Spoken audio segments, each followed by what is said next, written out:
बड़ी ब्रेकिंग ये है कि जीएसटी को लेकर एक बड़ा डेवलपमेंट होता हुआ दिख रहा है। वो डेवलपमेंट ये है कि ग्रुप ऑफ मिनिस्टर्स की मीटिंग के बाद जो संकेत आते दिख रहे हैं, बिहार के उप मुख्यमंत्री सम्राट चौधरी साहब और जो कि जीएसटी काउंसिल में काफ़ी अपनी अहम भूमिका रखते हैं, वो उनकी तरफ से और बाकी सारे पार्टिसिपेंट्स की तरफ से जो संकेत आ रहे हैं वो ये है कि 2 दरों वाली जीएसटी स्लैब को ग्रुप ऑफ मिनिस्टर्स की मंजूरी मिल चुकी है। मैं आगे आपको पूरा विस्तार से बताऊं, उससे पहले आइए सुन लीजिए क्या कहा है सम्राट चौधरी साहब ने। 2 स्लैब को समाप्त करने के लिए उस प्रस्ताव पर हम लोगों ने विचार किया और समर्थन दिया है और हम लोग इसको रिकमेंडेशन दिए हैं। अब जीएसटी काउंसिल इसको फैसला लेकर, क्या रिकमेंडेशन है सर?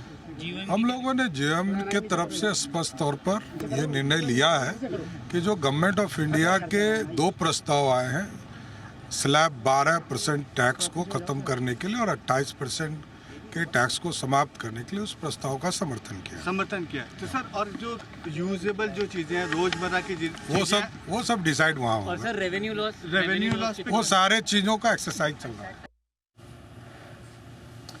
बिल्कुल, तो ये बड़ी बात निकल कर आती हुई है और उनका ये कहना है कि 2 स्लैब जैसा कि अनुमान था, एक 28% की और दूसरी 12% की, दोनों स्लैब्स हट जाएंगी, 5 और 12% की रहेगी।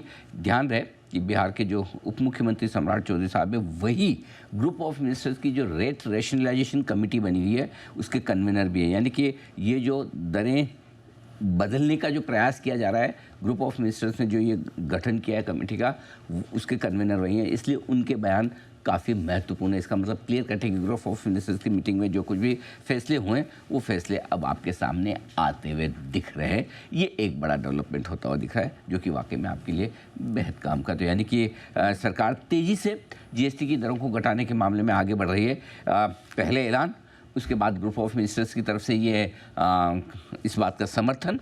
अब नेचुरली किन किन प्रोडक्ट्स को किस दायरे में लाया जाए, 12% में कौन से होंगे, 12% वाले कौन से 5% में जाएंगे, क्या कुछ 18 में भी जाएंगे, या 18% में कौन से रहेंगे, क्या 18 वाले कुछ 5 में भी जा सकते हैं, इसके अलावा 28 वाले जो सारे 18 में आएंगे।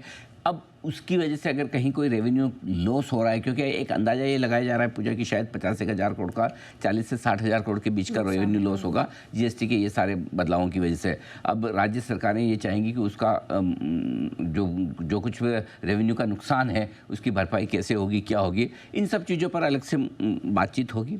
इसके अलावा किन किन प्रोडक्ट्स में क्या रेट रहनी चाहिए, इस पर जीएसटी काउंसिल फैसला लेगी। रेवेन्यू लॉस पर जीएसटी काउंसिल फैसला लेगी।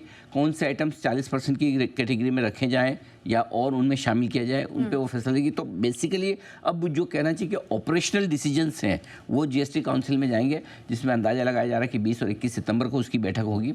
हो सकता है उससे पहले हो जाए, उसकी तो तय है ही, वहाँ ये फैसला होगा। लेकिन एक बड़ा डेवलपमेंट, बड़ा डिसीजन ये हो चुका है। ये बड़ा इंटरेस्टिंग है इस वक्त।